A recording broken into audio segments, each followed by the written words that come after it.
Hirugarren puntuarekin jarraituko dugu, 2018ko soldata igoera, incremento retributivo para el ejercicio de 2018.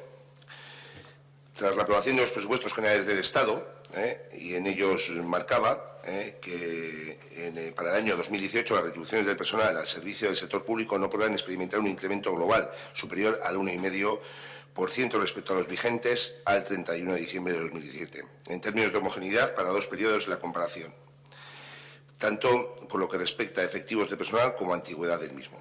Además de lo anterior, si el incremento del Producto Interior Bruto a precios constantes en 2017 alcanzara o superase el 3,1, se añadiría con efectos de 1 de julio de 2018 otro 0,25 de incremento salarial. Por tanto, y en virtud de la normativa básica de Ley de Presupuestos Generales del Estado, el incremento de 1,5% y del 0,25 adicional a partir del 1 de julio del 2018 no se podrán ampliar gastos de acción social, con lo cual el importe total de incremento retributivo propuesto respecto al del personal activo a fecha de emisión del presente informe lo que se propone es incrementar el 1,5% más el 0,25, lo que haría un 1,75 a partir del 1 de julio, con un coste de 36.549,23.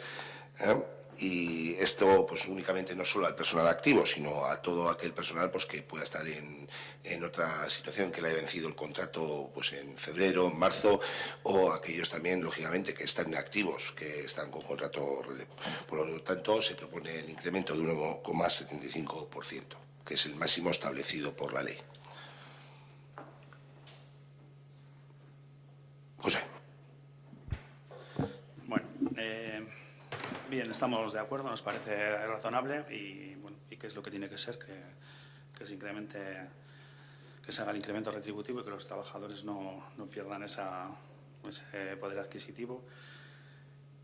Lo que tenemos duda y que antes apuntaba un poco Ernesto es la de si también se les debería subir a los políticos liberados del ayuntamiento, porque la verdad es que en el portal de transparencia las agendas de trabajo tanto de Óscar como de Saulo no aparecen desde enero de 2017, desde noviembre de 2016.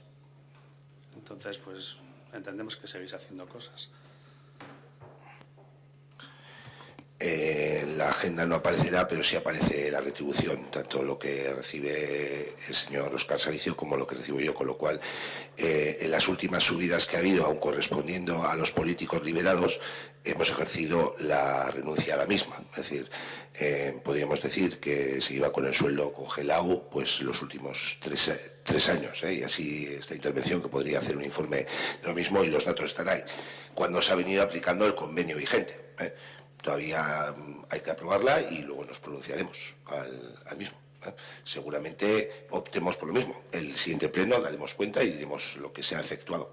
Pero, vamos, los datos económicos están, y si cogen los de 2015 son exactamente iguales a los que tenemos a día de hoy. Habiéndose producido una subida en los trabajadores y trabajadoras del ayuntamiento, estos políticos liberados han renunciado durante los ejercicios 2016 y 2017 al incremento retributivo del mismo. Con lo cual, todavía no se ha aprobado nada, ni nos hemos pronunciado con respecto a 2018, pero nos pronunciaremos. Pero no, si la duda era si hacíais, ese sueldo, si lo ganabais, porque no aparece nada en la agenda. Y hemos visto que no aparece tampoco la de 2018. Pero digo que si hay un portal de transparencia y si al final damos también una cierta publicidad, pues estaría bien que se actualizara. Bueno, si ganamos o no, en mayo los vecinos y vecinas dirán si nos ganamos el sueldo o no ganamos el sueldo. Con el hecho de actualizar la agenda, pues bueno, procuraremos ir actualizando en medida de lo posible.